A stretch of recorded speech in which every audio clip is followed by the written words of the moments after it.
ఒక ముగ్గురు వచ్చారు అనుకోండి, అన్నిసార్లు అలా అని కాదు, బట్ అనుకోండి.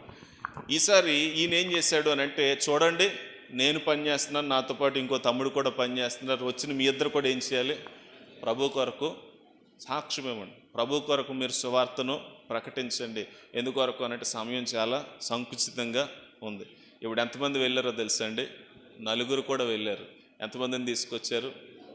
ఒక 4 రాగలిగిన వాళ్ళు, ఒక 4. ఇప్పుడు చెప్పండి ఏం జరుగుతుంది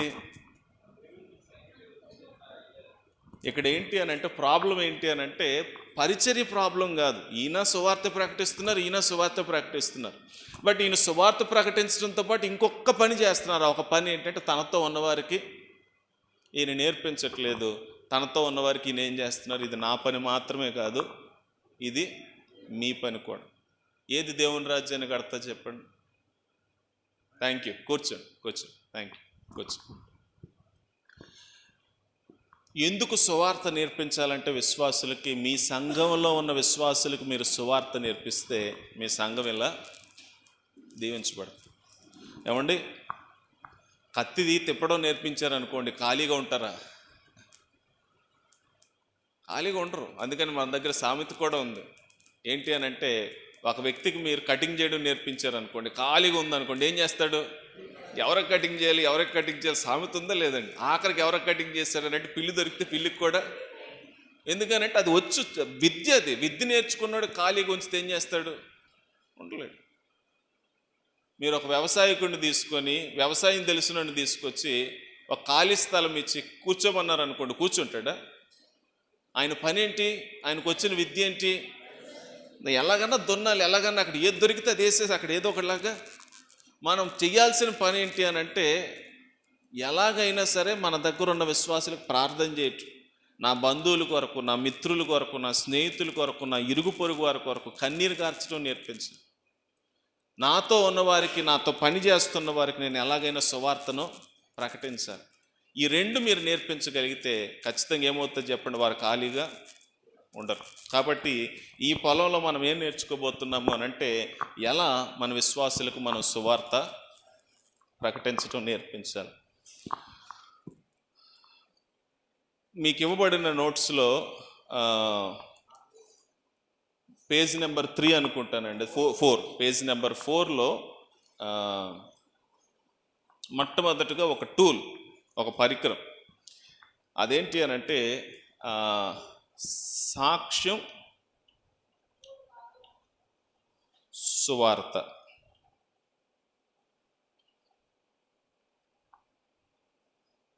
దీనికి కూడా నేను ఒక చిన్న సింబల్ లాగా వేస్తాను మీకు జ్ఞాపకం ఉండటానికి.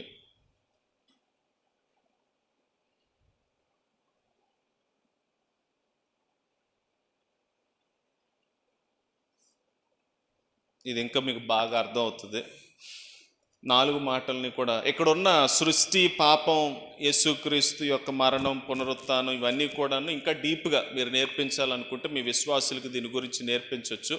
బట్ ఇంకా సులువుగా నేను సువార్త చెప్పటం, నేను మీకు నేర్పించడానికి జస్ట్ ఈ సైన్స్ మాత్రమే వాడతాను నేను. మీరు కూడా మీ ప్రజలకు ఏంటి అని అంటే ఈ సింబల్స్ వాడటం ద్వారా మీరు వారికి సువార్త నేర్పించవచ్చు. మన దగ్గర ఉన్న విశ్వాసులకు 2 విషయాలు ఈజీగా నేర్పించవచ్చండి. మొదటిది ఏంటి అంటే, ఇది వారికి తెలియనివి కాదు, ఇది వారికి తెలిసినవే. తెలిసిన వాటి ద్వారా వారికి ఎలా సువార్త నేర్పించాలనేది. మొట్టమొదటిగా వారి సాక్ష్యాన్ని వారికి పంచుకోవటం నేర్పించండి.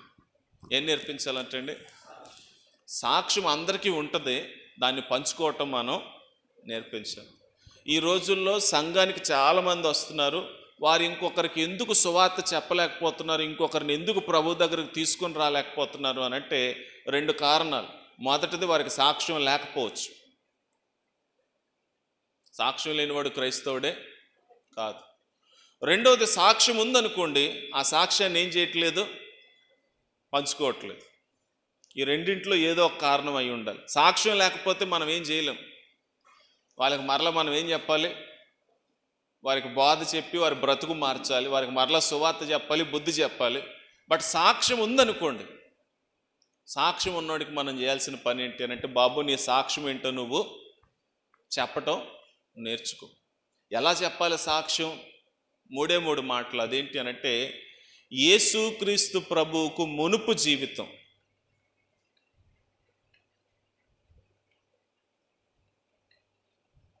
యేసు ప్రభుని నమ్ముకోవడానికి మునుపు నీ జీవితం ఎలా ఉండేది, నీ మాటలు ఎలా ఉండేవి, నీ ప్రవర్తన ఎలా ఉండేది, నీ పరిస్థితులు ఎలా ఉన్నాయి, నీ స్థితిగతులు ఎలా ఉన్నాయి. రెండవది ఏంటి అనంటే, యేసుక్రీస్తు ప్రభుని ఎలా తెలుసుకున్నావు.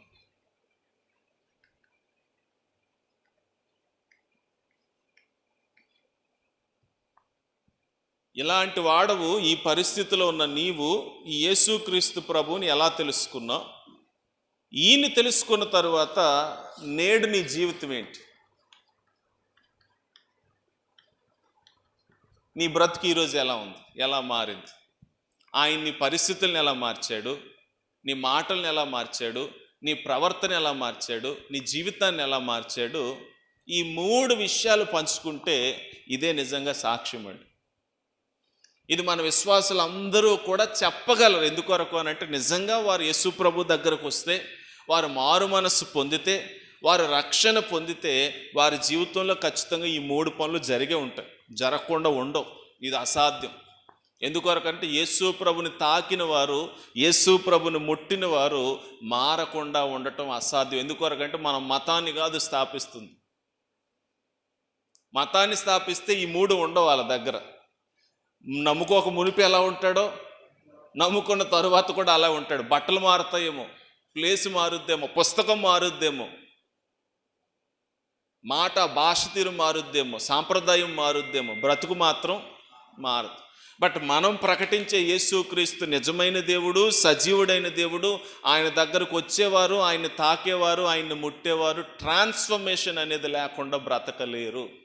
వాడి మాటల్లో, వాడి చూపుల్లో, వాడి ప్రవర్తనలో, వాడి సాక్ష్యంలో, వాడి బ్రతుకులో ఖచ్చితంగా మార్పు అనేది ఉంటుంది. మనం చేయాల్సిన పని ఏంటి అని అంటే, అతనిలో ఉన్న మార్పుని ఇంకొకరికి చెప్పగలగాలి. సాక్ష్యం తప్పు లేదండి, సిగ్గుపడడానికి ఏమీ లేదు. మన విశ్వాసులకు చాలాసార్లు ఏంటంటే, చర్చిలో నిలబడటం కూడా మనం నేర్పించు, మాట్లాడటం కూడా నేర్పించు. ఇంకెప్పుడు నేర్చుకుంటారు వాళ్ళు? బయటికి వెళ్ళి ఎప్పుడు మాట్లాడతారు?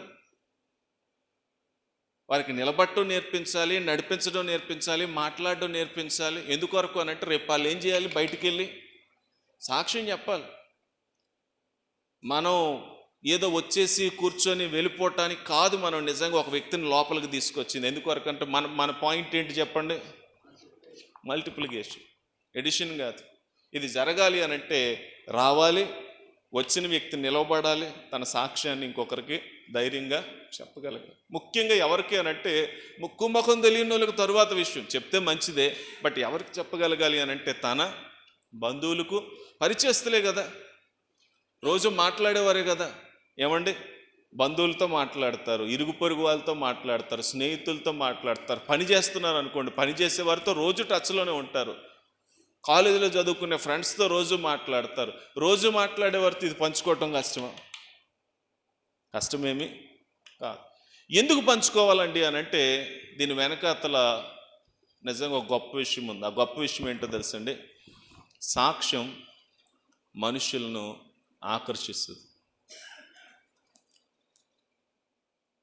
నేను అందుకనే ఇది చెప్పేటప్పుడు కొన్ని ఉదాహరణలు చెప్తూ ఉంటాను. మార్క్స్ వార్తలో 5వ అధ్యాయంలో యేసుక్రీస్తు ప్రభు సేన అనే దెయ్యాలు పట్టిన ఒక వ్యక్తి ఉంటాడు కదా. ఆ వ్యక్తిని యేసుక్రీస్తు ప్రభు అద్భుతంగా స్వస్థపరుస్తాడు. ఎలాంటి వ్యక్తో తెలుసండి? రాత్రింబగళ్ళు సమాధుల్లో తిరుగుతూ తనను తాను గాయపరుచుకొని, ఎవడన్నా దొరికితే వాడిని గాయపరిచి, అరుపులు, కేకలు, భయంకరమైన జీవితం, బట్టలు కూడా వేసుకునేవాడు కాదు. అలాంటి వ్యక్తి యేసు ప్రభు చేత స్వస్థత పొందిన తర్వాత, మార్పు చెందిన తర్వాత యేసు ప్రభు దగ్గరకు వచ్చి ఇలా అంటాడు. ఆయన ఏమంటాడు అంటే, అయ్యా నేను నిన్ను వెంబడిస్తాను. చూడండి అక్కడ ఏమంటాడు, మార్క్స్ వార్త 5వ అధ్యాయం.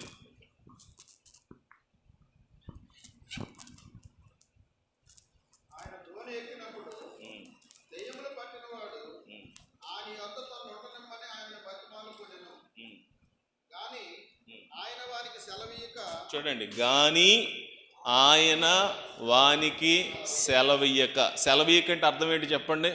నో, నువ్వు నా దగ్గర నన్ను వెంబడించడానికి ఎందుకొరకు? ఇప్పుడు వెంబడిస్తే ఏం జరుగుద్ది? జాగ్రత్తగా వినండి. వెంబడిస్తే ఏమవుతుంది? 12 మందితో ఇంకో 13వ మంది అవుతాడు. యెరూషలేములో కొత్త ప్రాంతం నుంచి ఒక వ్యక్తి వచ్చాడు అనుకోండి, యెరూషలేం సంఘంలోనికి ఏంటంటే ఒక కొత్త సభ్యుడు వస్తాడు. యేసుక్రీస్తు ప్రభు కొత్త సభ్యులు అక్కర్లేదా? కొత్త మెంబర్స్ అక్కర్లేదా? అందుకాదు పాయింట్ ఏంటి అని అంటే, మనకు నెంబర్ ఇంపార్టెంట్ కాదు, మనకు బిగ్ పిక్చర్ కావాలి. చాలాసార్లు మనం ఏం ఆలోచిస్తామంటే ఎంతమంది వస్తే మన సంఘం అంత పెద్దది అనుకుంటాం, బట్ మనం మోసపోతున్నాం. ఎంతమంది యాడ్ అయ్యారన్న దాన్ని బట్టి కాదండి, మనకు వచ్చే వారిలో ఎంతమంది బయటకు వెళ్తున్నారు, ఎంతమందిని ప్రకటిస్తున్నారు అన్న దాన్ని బట్టి మన చర్చ్ గ్రోత్ అనేది ఉంటుంది, దేవుని రాజ్య వ్యాప్తి అనేది ఉంటుంది. నిజానికి మీరు చూస్తే ఆల్రెడీ యేసుక్రీస్తు ప్రభుకి గలిలయలో శిష్యులు ఉన్నారు, యెరూషలేములో శిష్యులు ఉన్నారు. గలిలయలో సాక్ష్యం ఇచ్చేవారు ఉన్నారు, యెరూషలేములో సాక్ష్యం ఇచ్చేవారు ఉన్నారు. కానీ దెకపొలి ప్రాంతంలో ఎవరో సాక్ష్యం ఇచ్చేవారు లేరు. ఆయన వద్దు అనటానికి కారణం ఏంటో తెలుసండి? గెరాసీనుల ప్రాంతానికి యేసుక్రీస్తు ప్రభు పనిగట్టుకొని సముద్రము దాటి రాత్రంతా ప్రయాణం చేశాడు ఆయన. ఈవెన్ మీకు జ్ఞాపకం ఉందో లేదో 4వ అధ్యాయం మీరు చదివితే రాత్రి తుఫాను కూడా వచ్చింది. ఆయన నిద్రపోతూ ఉంటే శిష్యులు, అయ్యా యేసుక్రీస్తు ప్రభు మేము నశించిపోతుంటే మీకు చింత లేదా అని అంటే, ప్రభు అంటాడు, నేనున్నాను, మీరు ఎందుకు భయపడతారు? ఆయన గాలిని సముద్రాన్ని గద్దించి నిమ్మలం చేసి పగలయ్యేసరికి అటువైపుకు వెళ్ళారు. అటువైపుకు వెళ్ళంటే తన గలిలయ ప్రాంతం నుంచి దెకపొలి ప్రాంతానికి రాత్రంతా ప్రయాణం చేసి గెరాసీనుల ప్రాంతానికి, దెకపొలి ప్రాంతంలో అది కూడా ఒకటి, ఆ గెరాసీనుల ప్రాంతానికి వెళ్ళి అక్కడ ఏం చేశారంటే ఒకే ఒక వ్యక్తిని కలుసుకున్నారు. మీరు ఇమీడియట్గా మీరు తర్వాత సందర్భం చదివితే ఏం చేస్తారో తెలుసండి? ఆయన ఆ ప్రాంతంలో ఉండలేదు. మరలా ఆ ప్రాంతం నుంచి ఆయన ఎక్కడికి వచ్చేసాడు? మరలా గలిలీకి వచ్చేసాడు. అంటే ఎవరి కోసం వెళ్ళినట్టు ఆ ప్రాంతానికి? ఒక్కరి కోసం. ఇప్పుడు ఆ ఒక్కడిని ఎందుకంటే యాడ్ చేయటానికి కాదు, ఆ ఒక్కడిని ఎందుకొరకో తెలుసండి? మల్టిప్లై చేయటానికి. అందుకని నువ్వు నన్ను వెంబడించడానికి వీలు, నువ్వు వెళ్ళి ఏం చేయమన్నాడు చూడండి, అక్కడ చూడండి, అదే వైకస్ అంటే నీవు నీ ఇంటి వారికి, ప్రభు ఇంటివారు అని అంటే అది కేవలం తన ఇల్లుని కాదు, కానీ వైకస్ అనే మాట అక్కడి నుంచే తీసుకొచ్చాం. ఇంటివారు అని అంటే అర్థం ఏంటో తెలుసండి? తన కుటుంబం, తన బంధువులు, తన స్నేహితులు. ఆ తరువాత చూస్తే అతను ఏం చేశాడో చూడండి, తర్వాత చదవండి సార్.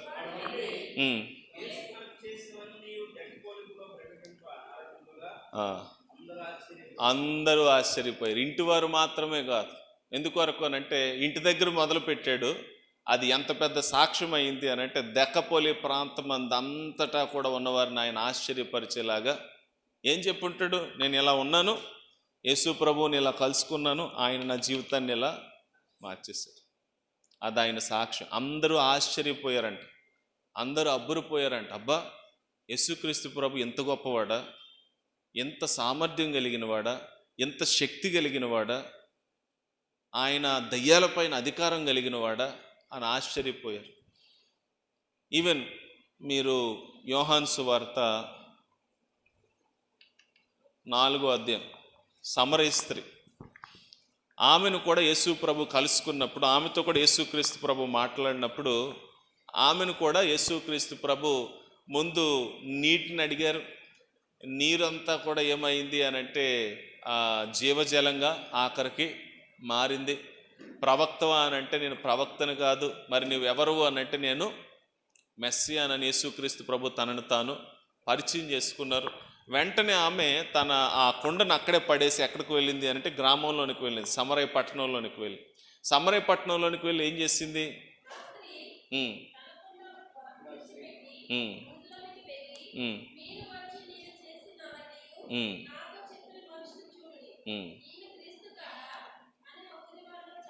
ఆమె సాక్ష్యం ఏంటి అంటే ఈయనలాగా గొప్ప సాక్ష్యం లేదు. గొప్ప సాక్ష్యం అంటే మన దృష్టిలో గొప్ప తక్కువ అని ఉంటుంది, కానీ ఈయన సాక్ష్యం ఏంటి చెప్పండి? 2000 దెయ్యాలు. బట్ ఈమె సాక్ష్యం ఏంటి? నేను చేసినవన్నీ ఏం చేసింది ఈవిడ? 5గురిని పెళ్లి చేసుకున్నారు, 5గురిని విడిచిపెట్టేశారు. ఇప్పుడు ఒక ఆయన్ను సీక్రెట్గా మన భాషలో చెప్పాలి అని అంటే ఉంచుకున్నారు. ఆ విషయం ఎవరికి తెలియదు, సీక్రెట్గా. బట్ ఈ విషయం ఎవరు చెప్పారు? యేసుక్రీస్తు ప్రభు నా జీవితాన్ని బట్టబయలు చేశాడు. అసలు ఆయన ఎవరో తెలియదు, నాకు ఏంటో తెలియదు. అలాంటిది ఆయన వచ్చి నా జీవితాన్ని ఏంటి అని అంటే బయలు చేశాడు. కాబట్టి మరి ఆయన యేసుక్రీస్తు దేవుడు కాదు, ఆయన మెస్సియా గాడా, రండి మీరు చూడండి అని అంటే గ్రామం అంతా వచ్చారు. ఈమె సాక్ష్యం ఏంటో తెలుసండి? పాపాన్ని గుర్చిన సాక్ష్యం. నేను పాపిని, నేను భయంకరమైన పాపంలో ఉన్నాను, యేసుక్రీస్తు ప్రభు నా జీవితాన్ని, నా పాపాన్ని చూపించాడు, నా లోపాన్ని చూపాడు, నా బ్రతుకును ఆయన మార్చాడు. ఒక్కొక్కరికి ఒక్కొక్క సాక్ష్యం. బట్ ఏ సాక్ష్యమైనా శక్తివంతమైంది. ఎందుకొరకు అని అంటే అది ఎవరు చేశారు? దేవుడు చేశాడు. అది మనుషుల్ని ఖచ్చితంగా ఏం చేస్తుందండి? అందుకని ఎంతమంది వచ్చారు ఈమె పిలిస్తే? సమరయ గ్రామం అంతా కూడా ఆమె మాట విని ఊరు బయటకు వచ్చారు. వెంటనే యేసుక్రీస్తు ప్రభు కూడా వారితో మాట్లాడి 2 దినాలు ఆయన గ్రామంలో ఉన్నారు. కాబట్టి మొట్టమొదటిగా మన విశ్వాసులకి ఇది సింపుల్గా తీసుకున్నారా? మీరు నేను ఏం చేయలేం. ఎందుకు నేను మరలా చెప్తున్నానంటే మీ విశ్వాసులకు సాక్ష్యం చెప్పటం చాలా అవసరం. వారి సాక్ష్యం ఏంటో వారిని అడగండి. అమ్మ మీరు అసలు ఏంటి, మీ సాక్ష్యం ఏంటి? ప్రభువుని నమ్ముకోవడానికి మునుపు ఈరోజు మీ జీవితంలో ఏంటి మారింది? అసలు మార్పు వచ్చిందా? ఏం మార్పు వచ్చింది? మీరు ఎలా మారారు? మరి మార్పు వస్తే ఆ మార్పును మీరు ఇంకొకరికి పంచుకుంటున్నారా? నీ బంధువులకి, నీ స్నేహితులకి, నీ ఇరుగు పొరుగు వారికి పంచుకుంటున్నారా? ఎందుకు పంచుకోవాలి అని అంటే చూపించండి. బైబిల్లో మీరు పంచుకోవటం ద్వారా వారు ఏం చేస్తారు? యేసుక్రీస్తు ప్రభు వైపు ఆకర్షించబడు. అయితే ఇక్కడ ఒక విషయం చెప్పాలి. అదేంటి అని అంటే ఇది కేవలం ఏంటో తెలుసండి, మనుషుల్ని ఆకర్షించడానికి. సాక్ష్యం చెప్పేటప్పుడు ఎదుటివారు చెవులు ఎంతుంటే అవి అలా ఏమవుతుంటే ఎందుకొరకంటే దేవుని కార్యం ఆసక్తిగా వింటారు. ఓహో ఇలాంటి పరిస్థితులు ఉన్నాయని ఇలా అందుకే యేసుప్రభుని నమ్ముకున్నాడు. నాకు ఇప్పటి వరకు ఏదో డబ్బు కోసం నమ్ముకున్నాడేమో, లేకపోతే ఏదో ఆకర్షణలు చూపితే నమ్ముకున్నాడేమో, ఎవరో మాయ చేస్తే నమ్ముకున్నాడు. ఎందుకంటే ఈరోజు ఏమనుకుంటున్నారు చెప్పండి? క్రైస్తవుడు అని అంటే చాలామంది ఏమనుకుంటున్నారు? ఎందుకు నమ్ముకున్నారు అని అంటే ఎవరో ఏదో లంచం ఇస్తే లంచానికో ఏదో మ్యాజిక్ చేస్తూ జిమ్మిక్ చేస్తే నమ్ముకున్నారని చాలామంది అనుకుంటున్నారు. బట్ మెజారిటీ పీపుల్ ఎందుకు నమ్ముకున్నారు అని అంటే వారి జీవితంలో ఏదో ఒక గొప్ప కార్యం జరిగింది. అప్పుడు వారికి కూడా అర్థమవుతుంది ఏంటంటే రీజన్ ఏంటి, ఎందుకు నమ్ముకున్నారు అనేది వారికి కూడా అర్థమవుతుంది. నెక్స్ట్ మనం చెప్పాల్సింది ఏంటో తెలుసండి, ఇక్కడతో ఆపేకూడదు. ఎందుకొరకంటే మన సాక్ష్యం మనుషులను రక్షించలేదు. ఇది మన విశ్వాసులకు కూడా మనం చెప్పాలి. నిజంగా రక్షించేది ఏంటో తెలుసండి, సువార్త ఏంటి అనంటే దేవుడు లోకాన్ని అంటే మిమ్మల్ని నన్ను మనందరినీ దేవుడు ఎంతో ప్రేమించేవాడు. దేవుడు ప్రేమామయుడు. ఆయన మనుషుల్ని ఎంతో ప్రేమిస్తున్నాడు. మీ కులం ఏదైనా, మీ మతం ఏదైనా, మీ జాతి ఏదైనా, మీరు ఎవరైనా ఎలాంటి పరిస్థితుల్లో ఉన్నా ఈ బైబిల్ దేవుడు లోకమంతటిని కూడా ప్రేమించే దేవుడు. కాబట్టి 2000 సంవత్సరాల క్రితం మనుషుల్ని ఆయన పాపం నుంచి, శాపం నుంచి విడిపించడానికి, ఈ మాటలు జ్ఞాపకం చేసుకోనండి, ఆయన మనుషుల్ని ఎందులో నుంచి విడిపించడానికి వచ్చాడండి? పాపము, దాని యొక్క శాపం, ఇందులో అన్నీ వచ్చేస్తాయి. పాపం అంటే అందులో అన్ని రకాల పాపం వస్తుంది, శాపం అంటే అందులో అన్ని రకాల శాపాలు వస్తాయి. అనారోగ్యం, కష్టాలు, అప్పులు, బాధలు, పిల్లలు లేకపోవటం, మీకు ఒకటి కాదు ఎన్నో రకాల శాపాలు ఉన్నాయి. పాపం అంటే వ్యసనాలు, బంధకాలు, అలవాట్లు, చెడు ఆలోచనలు, లేదా కొట్లాట్లు, ఇక పాపంలోనికి అన్నీ కూడా వస్తాయి. సో మనుషుల్ని పాపం నుండి, శాపం నుంచి విడిపించడానికి 2000 సంవత్సరాల క్రితం ఈ ప్రేమించే దేవుడే ఆయన ఈ లోకానికి శరీరాన్ని ధరించుకొని వచ్చాడు. వచ్చి ఏం చేశాడు అనంటే బైబిల్ గ్రంథం చెప్తూ ఉంది, ఆయన మనుష్యుల యొక్క పాపాన్ని, మనుష్యుల యొక్క శాపాన్ని ఆయన తన పైన వేసుకొని ఆయన సిలువలో ప్రాణాన్ని పెట్టాడు. ఈ ప్రపంచంలో వేరొక దేవుడు ఎక్కడా లేడు. మనుషుల పాపాన్ని, మనుషుల శాపాన్ని తన పైన భరించిన దేవుడు ఇక ఎవరూ లేరు.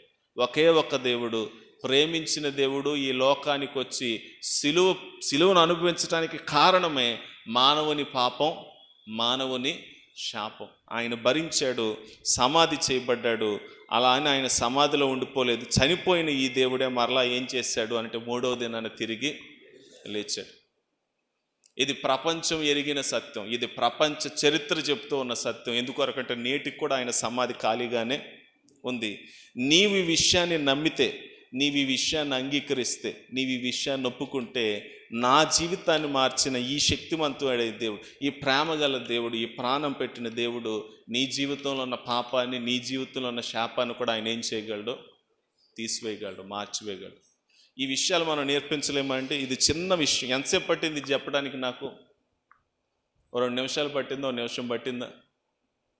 ఇది మన విశ్వాసులకు మనం నేర్పించలేమో చెప్పండి. దీనికి ఇంకా సింపుల్గా చెప్పాలి అనంటే నేను 3 పండుగల పేర్లు కూడా నేను చెప్తాను. Christmas, good Friday, Easter. ఏంటి 3 పండుగలు? దేవుడు ఈ లోకాన్ని ప్రేమించి మానవునిగా అవతరించిన దినం, అంతే కదండి. ఆయన శరీరాన్ని ధరించుకుని ఈ లోకానికి ఎందుకు వచ్చాడంటే మనుషుల పాపంలోనూ శాపంలోనూ. అందుకనే తిమోతికి రాసిన పత్రికలో తిమోతి పౌలుకు రాస్తూ అంటాడు, 5వ అధ్యాయంలో అనుకోండి, 1వ అధ్యాయం 15వ వచనంలో అనుకుంటాను, ఏముంది చూడండి, పాపులను రక్షించుటకు క్రీస్తు యేసు ఈ లోకమునకు వచ్చాను. ఎందుకు వచ్చాడు అంటే మనుషుల్ని పాపము నుండి శాపం నుంచి విడిపించడానికి ప్రేమించిన దేవుడు ఈ లోకానికి వచ్చాడు. వచ్చి ఏం చేశాడు? నెక్స్ట్ గుడ్ ఫ్రైడే సిలువ పైన మానవ పాపాన్ని నిమిత్తం, మానవుల శాపం నిమిత్తం తను తానే ఆయన బలియాగంగా చేసుకున్నాడు. మూడవ దినం ఏంటి అనంటే అది ఈస్టర్. అదేంటి అనంటే అలా చనిపోయిన ఆ దేవుడే ఆయన సమాధిలో ఉండిపోలేదు, కానీ ఆయన సమాధిని గెలిచి, అంటే పాపాన్ని శాపాన్ని కూడా ఆయన గెలిచి 3వ దినాన్ని తిరిగి లేచాడు. ఆయన సజీవుడైన దేవుడు, శక్తివంతుడైన దేవుడు, పాప శాపాల నుండి మానవుల్ని విడిపించగల దేవుడు. మీరు నమ్మితే ఆయన మీ జీవితంలో కూడాను మీ పాపాన్ని, మీ శాపాన్ని కొట్టివేయగలడు. ఈ 3 పండగ పేర్లు గుర్తుపెట్టుకోగలరు కదండి. ఇదే ఇంకొక మాటలో చెప్పాను. మన విశ్వాసులకి ఈ 3 పండగలు అసలు ఎందుకు జరుపుకుంటామో, ఈ 3 పండగల యొక్క ప్రాముఖ్యత ఏంటో చెప్పి, అమ్మ మీరు ఇది చెప్పండి పోని, మీ సాక్ష్యం చెప్పి తర్వాత ఈ 3 మాటలు మీరు చెప్పగలిగితే ఇందులో చాలా శక్తి ఉందండి. ఇందులో ఉన్న శక్తి ఎంత శక్తి అని అంటే నేను చెప్తాను. యేసుక్రీస్తు ప్రభు ఈ లోకాన్ని చేయటానికి ఆయన ఉపయోగించిన శక్తి ఏంటి చెప్పండి? వాక్ శక్తి. మనిషి చేయగలిగే అతి సులువైన పని ఏంటి అంటే మాట్లాడటం. ఈ సృష్టిని చేయటానికి దేవుడు వాడిన శక్తి ఏంటో తెలుసండి? మాట్లాడటం. నోటి మాటలు, కలుగునుగాక, కలుగునుగాక, కలుగునుగాక, కలుగునుగాక, కలుగునుగాక. బట్ పాపిని రక్షించడానికి ఆయన చేసిన పని ఏంటో తెలుసండి? దేవుడు శరీరాన్ని ధరించుకొని, అనంతుడైన దేవుడు, అదృశ్యుడైన దేవుడు, ఆకాశ మహాకాశాలు పట్టజాలని దేవుడు, అనంతుడైన దేవుడు, ఆయన ఎందులో పెట్టగలం? ఆయన మందిరంలో పెడదామని దావీదంటే దావీద్ ఆయన ఏమన్నాడు తెలుసండి? నువ్వు నా కొరకు కట్టను ఉద్దేశించిన మందిరం ఏపాటిది? ఆకాశం నా సింహాసనం, భూమి నా పాదపీఠం అన్న దేవుడే ఆఖరికి ఎందులోనికి వచ్చేసాడంటండి? ఒక చిన్న తల్లి గర్భంలోనికి ఒక కణంగా ఆయన మారిపోయాడు. శరీరాన్ని ధరించుకున్నాడు. ఎంత గొప్ప శక్తిని ఉపయోగించాలి! అంత మాత్రమే కాదు, సిలువ పైన ఆయన ప్రాణం పెట్టాడు. జీవాధిపతి అయిన దేవుడు, జీవానికి కర్త అయిన దేవుడు, అసలు జీవానికి ఆయనే ఆధారం. అలాంటి దేవుడు తన ప్రాణాన్ని కోల్పోయాడు. ఎలా జరిగింది ఇది? ఏమండి, ప్రాణాన్ని కనిపెట్టిన వాడే, ప్రాణాన్ని పోసిన వాడే, జీవానికి కర్త అయిన వాడే చనిపోవటం ఇది ఆశ్చర్యంగా లేదా? ఆయన ఎలా చనిపోతాడు? కానీ ఆయన చనిపోయాడు. ఆ జీవానికి కర్త అయిన దేవుడు చంపబడ్డాడు. అది ఎలా జరిగింది అనంటే అది కూడా నాకు తెలియదు, అది కూడా మిస్టరీని. కానీ ఆయన అనుభవించాడు. అందుకొరకే ఈ మాటలు ఏదో గాల్లో చెప్పే మాటలు కాదు, ఈ మాటల్లో చాలా శక్తి ఉంది. జీవాధిపతి చంపబడ్డాడు, కానీ మరణం ఆయన ఏం చేయలేకపోయిందంట? బంధించి ఉంచటం అసాధ్యం. కనుక 3వ దినాన్ని ఆయన ఏం చేశాడు అంటే మరలా ఆయన తిరిగి లేచాడు. మరణాన్ని ఆయన ఏం చేశాడు? ఓడించాడు. అది ఈ మాటల్లో ఉన్న శక్తి. దేవుడు మానవుల కొరకు చేసిన అతి గొప్ప కార్యాలు ఈ మూడు కూడా. శరీరాన్ని ధరించుకోవటం, ప్రాణాన్ని పెట్టడం, సమాధిని గెలిచి తిరిగి లేవటం. ఇది మీరు మనుషులకు మీ విశ్వాసులకు నేర్పించగలిగితే వారి చేతిలో మీరు ఏం పెట్టినట్టో తెలుసండి, ఒక ఆటం బాంబు పెట్టినట్టే. అంతకన్నా శక్తి కలిగింది ఇది. వారు ఎక్కడికన్నా వెళ్ళి 3 మాటలు ఇలా చెప్పారనుకోండి, నిజంగా వారి సాక్ష్యం చెప్పి ప్రార్థనాపూర్వకంగా ఈ మాటలు ఒక వ్యక్తితో పంచుకుంటే వారి లోపల పరిశుద్ధాత్ముడు పనిచేస్తాడు. ఎందుకొరకు అంటే పాపమును గూర్చియు, నీతిని గూర్చియు, తీర్పుని గూర్చియు ఒప్పింపజేయవాడు పరిశుద్ధాత్ముడు. ఈ మాటలు పరిశుద్ధాత్మ దేవుడు ఎదుటి వ్యక్తి జీవితంలో కార్యం చేస్తే ఎవడో ఆపలేడు దేవుని రాజ్యం. అసాధ్యం. అందుకనే 1వ శతాబ్దంలో మీరు చూస్తే అపోస్తల కార్యాల గ్రంథంలో చెదిరిపోయిన విశ్వాసులు ఏం చేస్తున్నారు? వారు ఎక్కడికి వెళ్తే అక్కడ సువార్తను, అక్కడ సంఘాలు కట్టబడుతున్నాయి. మీరు అపోస్తల కార్యాల గ్రంథం 8వ అధ్యాయం చూడండి, 11వ అధ్యాయం చూడండి, 16వ అధ్యాయం చూడండి, 18వ అధ్యాయం చూడండి. విశ్వాసులు చెదిరిపోతూ ఉన్నారు. వెళ్ళిన ప్రతి చోట కూడా సింపుల్గా సువార్త చెప్తూ ఉన్నారు. మనుషులు ఎంతోమంది ప్రభు వైపు తిరుగుతూ ఉన్నారు. దేవుని రాజ్యం కట్టబడుతూ ఉంది. కాబట్టి ఇది బెస్ట్ వే అండి. ఇంతకంటే మనం సులువుగా సువార్త నేర్పించలేం. మీరు పని చేయాలి, మీతో పాటు ఎవరు పని చేయాలి? శిష్యులు కూడా పని చేయాలి. అంటే మనం వారికి ఏం నేర్పించాలి? సాక్ష్యం, సువార్త. సాక్ష్యం అంటే ఏంటండి? గంటలు సాక్ష్యం చెప్పొద్దు. ఎదుటోళ్ళకి విసుగు వస్తుంది. నేను ఎలా కత్తి తిప్పేవాడినో తెలుసా, నేను ఎలా కర్ర తిప్పేవాడినో తెలుసా, నేను బాటిల్ ఎత్తితే దించేవాడిని. కొంతమంది సాక్ష్యాలు చెప్తే ఎలా చెప్తారనంటే వాళ్ళ పాపం గురించి 10 గంటలు చెప్తారు. యేసు ప్రభు గురించి 1 నిమిషం కూడా చెప్పరు.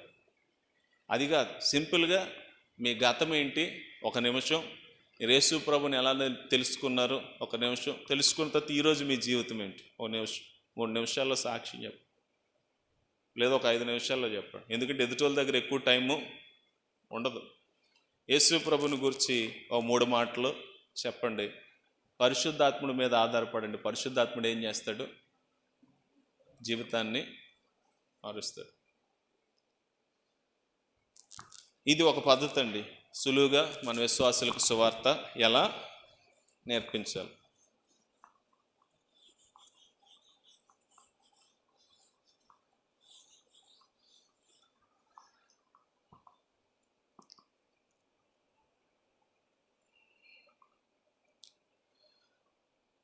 ఏమైనా ప్రశ్నలు ఉన్నాయా?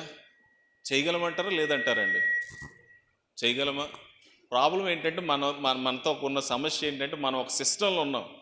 ఒక రకంగా చెప్పాలంటే మనం ఒక ఏంటంటే ఆ సంఖ్యలతో ఉన్నాం. ఈ సంఖ్యలను ముందు మనం ఏం చేయట్లేదు అని అంటే విడిపించుకోవట్లే. మనం ఈ బాక్సులోనే బ్రతుకుదాం అనుకుంటున్నాం, ఇందులోనే. అదే బయట పద్ధతి ఉంది, ఒక మంచి విషయం ఉంది బయట, చాలా ఈజీగా వేరే పద్ధతి ఉందన్నా కూడా మనం ఎక్కడ కొట్టుమిట్టాడుతున్నాం చెప్పండి? ఇందులోనే తిరుగుతాను అంటున్నాం మనం. ఇటు నుంచి ఇటు వెళ్తాం. మీరు ఎన్ని ప్రయత్నాలు చేసినా ముందు మనం ఏం చేయాలి చెప్పండి? ఇందులో నుంచి బయటికి రావాలి, ఒప్పుకోవాలి. అదేంటి అని అంటే ఇది పద్ధతి కాదు, ఇది పరిచర్య చేసే విధానం కాదు. వాక్యం చదువుదాం, వాక్యం చదివి యేసు ప్రభు ఏం చేశారు, అపోస్తలులు ఏం చేశారు, మనం కూడా అదే పని చేద్దాం. ముందు అందులో నుంచి బయటకు వచ్చి మొదలు పెడదాం. నేను చెప్తాను, నాతో ఉన్నవారితో కూడా ఇది కొంచెం కష్టం, బిగినింగ్లో కష్టం. ఎప్పుడైనా సరే అండి, మీరు వ్యవసాయం ప్రారంభంలో కష్టం, దుక్కి దున్నటం కష్టం, నీరు పెట్టడం కష్టం, నాట్లు వేయటం కష్టం, విత్తనాలు వేయటం కష్టం. వాడు ఒకసారి వేసేసిన తర్వాత మాత్రం ఇక మీ పని ఏంటి చెప్పండి? నీళ్ళు పోయటం, కాపులా గాయటం. ఆ తర్వాత పంట అదే. మీకు ఇక కష్టం ఉంటుంది. అదేం చేస్తుంది? ఇక నేల చూసుకుంటుంది, నేలలో ఉన్న సారం చూసుకుంటుంది. దాన్ని ఏం చేస్తుంది? అదే పెంచుతుంది. మీ పని అప్పుడప్పుడు నీళ్లు పెట్టడం. ఇది కూడా అంతేనండి. మనం మన దగ్గరకు వచ్చే వారిని మొదట వారిని బాగా తయారు చేయడానికి కష్టపడ్డాం అనుకోండి, ఇక జీవితాంతం మీరు ఏం చేయక్కర్లేదు, కష్టపడక్కర్లేదు. వారికి తెలిసి ఏం చేయాలో. దేవుడు వారిని ఏం చేస్తాడు? వాడుకుంటాడు. వారిని మీరు ఏం చేస్తూ ఉండాలి అంటే కంచి వేస్తూ ఉండాలి. తప్పిపోతూ ఉంటే కాస్త అమ్మ అలా కాదు, అయ్యా ఇలా కాదు, వారికి నీళ్లు పోస్తూ ఉండాలంటే వారికి అప్పుడప్పుడు అవసరమైన ఆత్మీయ ఆహారాన్ని మీరు అందిస్తూ ఉంటే వారు దేవుని రాజ్యాన్ని కడతారు. కాబట్టి ఇది జరగదండి, వారు చెయ్యరండి, ఇలా కష్టమండి అని మీరు ఈ బాక్సులోనే తిరిగారనుకోండి, ఏ ప్రయోజనం లేదు.